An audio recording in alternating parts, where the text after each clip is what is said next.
The Adventures of Huckleberry Finn by Mark Twain. Chapter 42.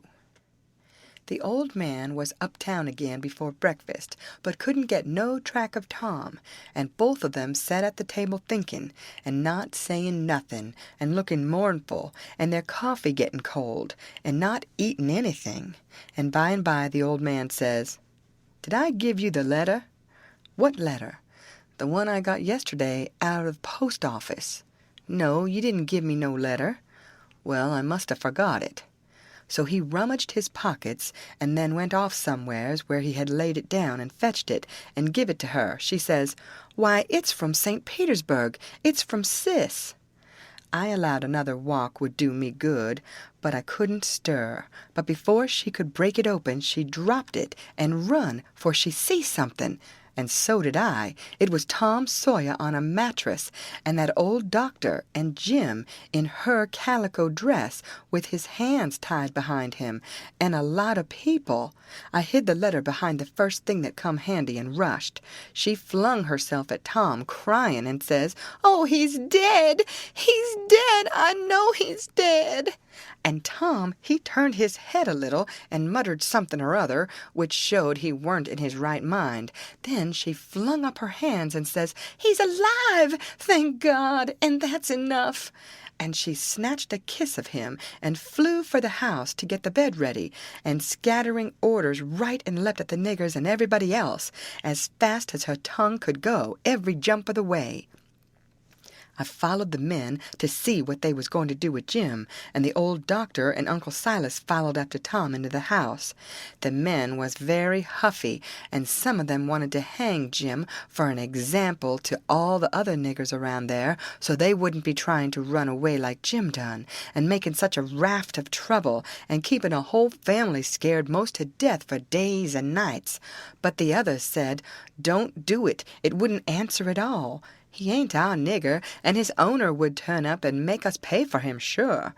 So that cooled them down a little, because the people that's always the most anxious for to hang a nigger that hain't done just right is always the very ones that ain't the most anxious to pay for him when they've got their satisfaction out of him. They cussed Jim considerable, though, and give him a cuff or two side of the head once in a while, but Jim never said nothing, and he never let on to know me, and they took him to the same cabin and put his own clothes on him and chained him again, and not to no bed leg this time, but to a big staple drove into the bottom log, and chained his hands too and both legs, and said he warn't to have nothing but bread and water to eat after this till his owner come, or he was sold at auction because he didn't come in a certain length of time, and filled up our hole, and said a couple of farmers with guns must stand watch around about the cabin every night, and a bulldog tied to the door in the daytime. And about this time they was through with the job, and was tapering off with a kind of general goodbye cussin', and then the old doctor comes and takes a look and says, "Don't be no rougher on him than you're obleeged to, because he ain't a bad nigger. When I got to where I found the boy, I see I couldn't cut the bullet out without some help, and he warn't in no condition for me to leave to go and get help. And he got a little worse, and a little worse, and after a long time he went out of his head, and wouldn't let me come a-nigh him any more, and said if I chalked his raft he'd kill me, and no end of wild foolishness like that. And I see I couldn't do anything at all with him, so I says, I got to have help somehow. And the minute I says it, out crawls this nigger from somewheres, and says he'll help, and he done it too, and done it very well.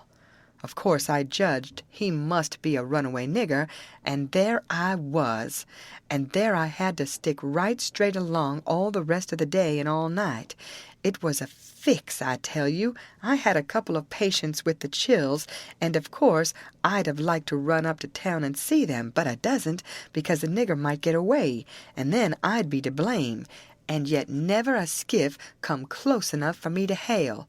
So there I had to stick plumb until daylight this morning, and I never see a nigger that was a better nuss or faithfuller, and yet he was risking his freedom to do it, and was all tired out, too, and I see plain enough he'd been worked main hard lately.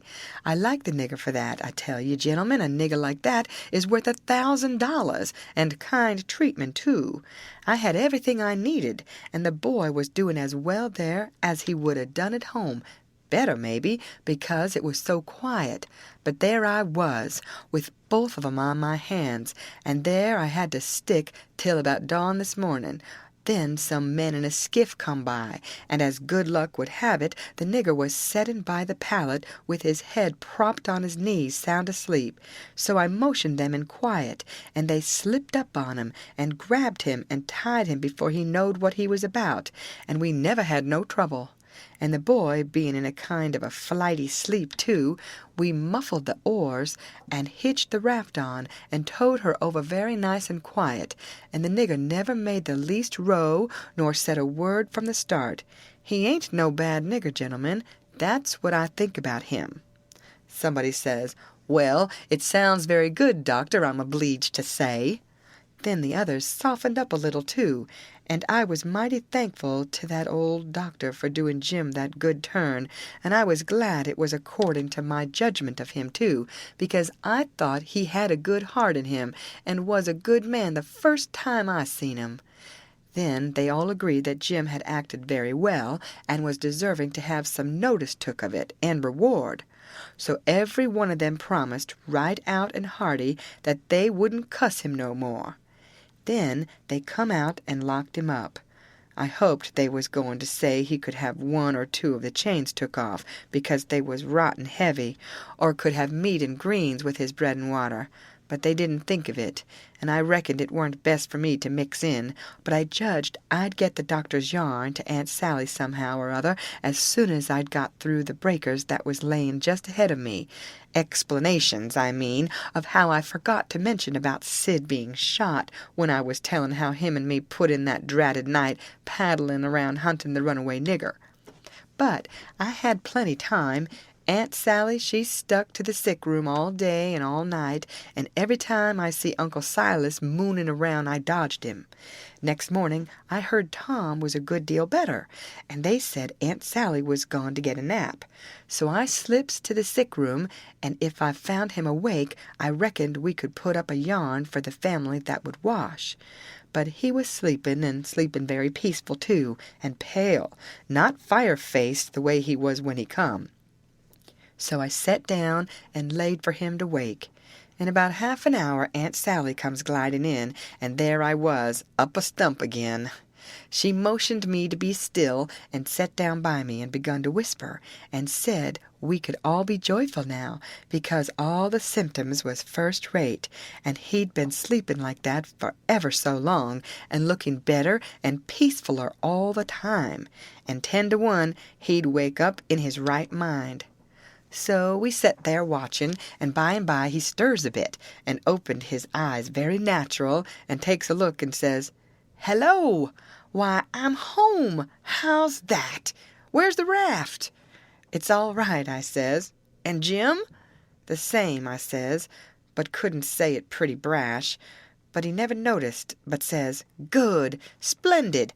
Now we're all right and safe. Did you tell Auntie?" I was going to say yes, but she chipped in and says, "About what, Sid?" "Why, about the way the whole thing was done." "What whole thing?" "Why, the whole thing. There ain't but one. How we set the runaway nigger free, me and Tom."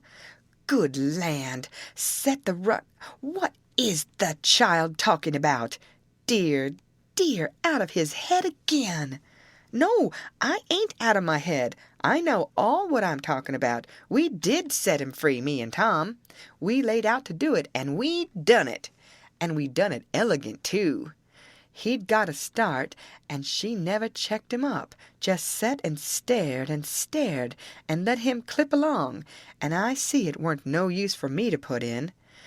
Why, Auntie, it cost us a power of work, weeks of it, hours and hours every night whilst you was all asleep.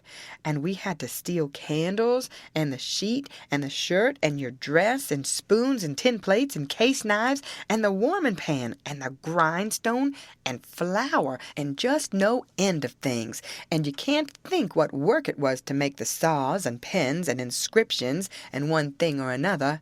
And you can't think half the fun it was. And we had to make up the pictures of coffins and things, and anonymous letters from the robbers, and get up and down the lightning rod, and dig the hole into the cabin, and made the rope ladder, and send it in cooked up in a pie, and send in spoons and things to work with in your apron pocket. Mercy sakes! And load up the cabin with rats and snakes and so on for company for Jim. And then you kept Tom here so long with the butter in his hat that you come near spilling the whole business, because the men come before we was out of the cabin, and we had to rush, and they heard us and let drive at us. And I got my share, and we dodged out of the path and let them go by. And when the dogs come, they weren't interested in us, but went for the most noise, and we got our canoe and made for the raft, and was all safe, and Jim was a free man, and we done it all by ourselves. And wasn't it bully, Auntie? Well, I never heard the likes of it in all my born days. So it was you little rapscallions, that's been making all this trouble, and turned everybody's wits clean inside out, and scared us almost to death. I've as good a notion as ever I had in my life to take it out of you this very minute. To think here I've been night after night. You just get well once, you young scamp, and I lay I'll tan the old Harry out of both of ye. But Tom, he was so proud and joyful, he just couldn't hold in, and his tongue just went it, she a-chipping in and spitting fire all along, and both of them going it at once, like a cat convention, and she says, "Well, you'll get all the enjoyment you can out of it now, for mind I tell you, if I catch you meddling with him again—" "Meddling with who?" Tom says, dropping his smile and looking surprised. "With who? Why, the runaway nigger, of course. Who'd you reckon?" Tom looks at me very grave and says, "Tom, didn't you just tell me he was all right? Hasn't he got away?" "Him?" says Aunt Sally. "The runaway nigger? 'Deed he hasn't. They've got him back safe and sound, and he's in that cabin again on bread and water, and loaded down with chains till he's claimed or sold." Tom rose square up in bed, with his eye hot, and his nostrils opening and shutting like gills, and sings out to me, "They hain't no right to shut him up. Shove! And don't you lose a minute. Turn him loose. He ain't no slave.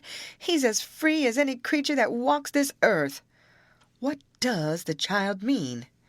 "I mean every word I say, Aunt Sally, and if somebody don't go, I'll go. I've known him all his life, and so has Tom there. Old Miss Watson died 2 months ago, and she was ashamed she ever was going to sell him down the river, and said so, and she set him free in her will." "Then what on earth did you want to set him free for, seeing he was already free?" "Well, that is a question, I must say, and just like women. Why, I wanted the adventure of it, and I'd a waded neck deep in blood to—" "Goodness alive! Aunt Polly!" If she weren't standing right there, just inside the door, looking as sweet and contented as an angel half full of pie, I wish I may never. Aunt Sally jumped for her, and most hugged the head off of her, and cried over her, and I found a good enough place for me under the bed, for it was getting pretty sultry for us, seemed to me, and I peeped out, and in a little while Tom's Aunt Polly shook herself loose and stood there looking across at Tom over her spectacles, kind of grinding him into the earth, you know, and then she says, "Yes, you better turn your head away. I would if I was you, Tom." "Oh, dearie me," says Aunt Sally. "Is he changed so? Why, that ain't Tom, it's Sid. Tom's, why, where is Tom? He was here a minute ago." You mean, where's Huck Finn? That's what you mean. I reckon I hain't raised such a scamp as my Tom all these years not to know him when I see him. That would be a pretty howdy-do. Come out from under that bed, Huck Finn. So I done it, but not feeling brash. Aunt Sally, she was one of the mixed-uppest looking persons I ever see, except one, and that was Uncle Silas, when he come in and they told it all to him.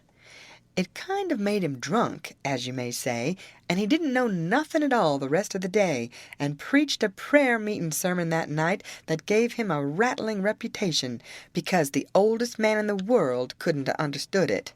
So Tom's Aunt Polly, she told all about who I was and what, and I had to up and tell how I was in such a tight place that when Mrs. Phelps took me for Tom Sawyer, she chipped in and says, "Oh, go on and call me Aunt Sally. I'm used to it now, and 'tain't no need to change."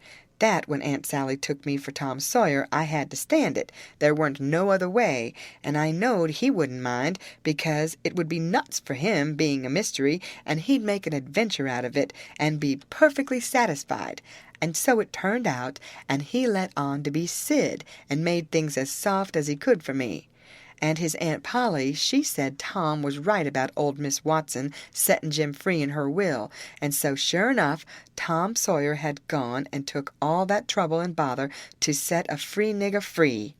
And I couldn't ever understand before, until that minute and that talk, how he could help a body set a nigger free with his bringing up. Well, Aunt Polly, she said that when Aunt Sally wrote to her that Tom and Sid had come all right and safe, she says to herself, "Look at that now!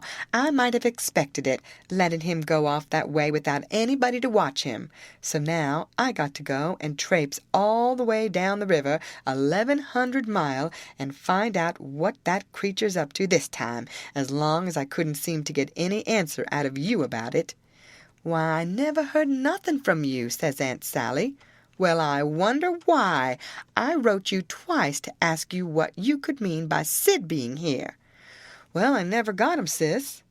Aunt Polly, she turns around slow and severe and says, "You, Tom." "Well, what?" he says, kind of pettish. "Don't you what me, you impudent thing. Hand out them letters." "What letters?" "Them letters. I be bound. If I have to take a hold of you, They're in the trunk. There, now. And they're just the same as they was when I got them out of the office. I hain't looked into them. I hain't touched them. But I knowed they'd make trouble, and I thought if you weren't no hurry, I'd—" "Well, you do need skinning, there ain't no mistake about it. And I wrote another one to tell you I was coming, and I suppose No, it come yesterday. I hain't read it yet. But it's all right. I've got that one." I wanted to offer to bet $2 she hadn't, but I reckoned maybe it was just as safe to not to. So I never said nothing. End of chapter. Read by Lorraine Montgomery for Lit to Go on the web at fcit.usf.edu.